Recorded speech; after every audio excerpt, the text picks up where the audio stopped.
Cuando pensamos en el Chavo del Ocho, probablemente pensamos en la vecindad, en las tortas de jamón, en Kiko llorando en la pared o en el Fue sin querer queriendo. Pero detrás de uno de los programas más famosos de la televisión latinoamericana existe algo que casi nunca se menciona. Una enorme historia de derechos de autor, marcas registradas y disputas legales por millones y millones de dólares. Porque aunque pareciera increíble, durante años hubo una gran pregunta alrededor del programa. ¿De quién eran realmente los personajes del Chavo del Ocho? Todo comenzó con Roberto Gómez Bolaños, mejor conocido como Chespirito, quien creó el programa y escribió las historias y personajes que hoy todos conocemos. Y aquí aparece el primer concepto importante del derecho de autor. El creador de una obra es considerado su autor y por lo tanto obtiene derechos sobre ella desde el momento en que la crea, incluso antes de registrarla. Es decir, desde el momento en que Chespirito escribió al Chavo, a Kiko, a la Chilindrina y al resto de personajes, la ley ya reconocía que esas creaciones le pertenecían a él. Sin embargo, conforme el programa comenzó a crecer, también comenzó a generar muchísimo dinero, no solamente por la transmisión de los capítulos, sino por juguetes, cereales, restaurantes, promociones y prácticamente cualquier producto que pudiera llevar la imagen de alguno de sus personajes. Y aquí entra otro concepto importante, los derechos patrimoniales. Los derechos patrimoniales son básicamente el derecho a ganar dinero gracias a una obra. Si alguien quiere vender productos con un personaje, transmitir una serie o utilizar una creación para fines comerciales, necesita autorización del titular de esos derechos o pagar una licencia para hacerlo.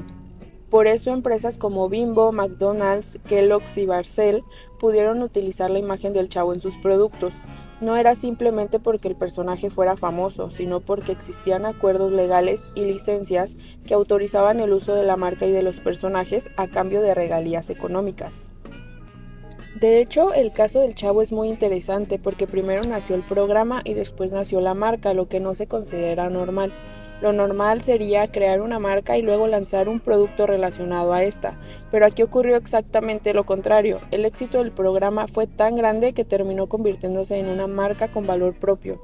En términos jurídicos, esto es importante porque una cosa son los derechos de autor y otra muy distinta es una marca registrada.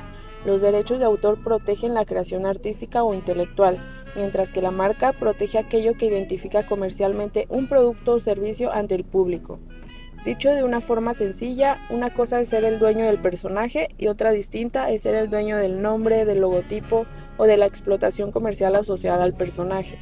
Y precisamente ahí comenzaron varios de los problemas legales más famosos alrededor del programa. Uno de ellos fue el caso de la Chilindrina.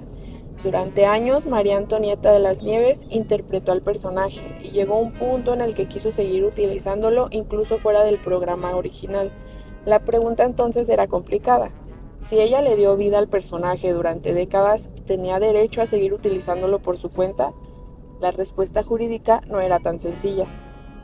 Por un lado, Roberto Gómez Bolaños era el creador original del personaje y por lo tanto tenía derechos de autor sobre él, pero por otro lado, la actriz había construido una identidad artística muy fuerte alrededor del personaje y eso derivó en una larga disputa legal que duró varios años. Algo parecido ocurrió con Carlos Villagrán y el personaje de Kiko, aunque millones de personas asociaban inmediatamente a Kiko con el actor que lo interpretaba.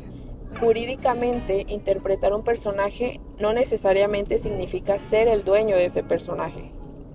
Es una situación muy parecida a pensar que un actor que interpreta a un superhéroe automáticamente se convierte en el propietario del personaje. En realidad, normalmente el propietario sigue siendo el creador o la empresa que posee los derechos, no el actor. Este tipo de conflictos muestran algo muy importante dentro del mundo creativo. Crear una obra y participar en ella no siempre implica tener los mismos derechos sobre la obra. Por eso existen contratos, licencias y acuerdos que establecen quién puede usar una obra, durante cuánto tiempo puede usarla y bajo qué condiciones.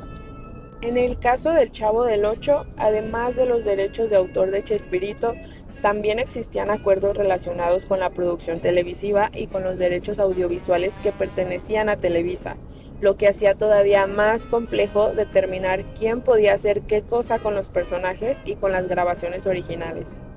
De hecho, incluso después de que el programa dejó de producir nuevos episodios, continuó generando enormes cantidades de dinero gracias a las retransmisiones y a la comercialización de la marca alrededor del mundo. Esto demuestra algo muy importante que muchas veces olvidamos. Las ideas también tienen valor económico y pueden convertirse en uno de los activos más importantes de una empresa o de una persona.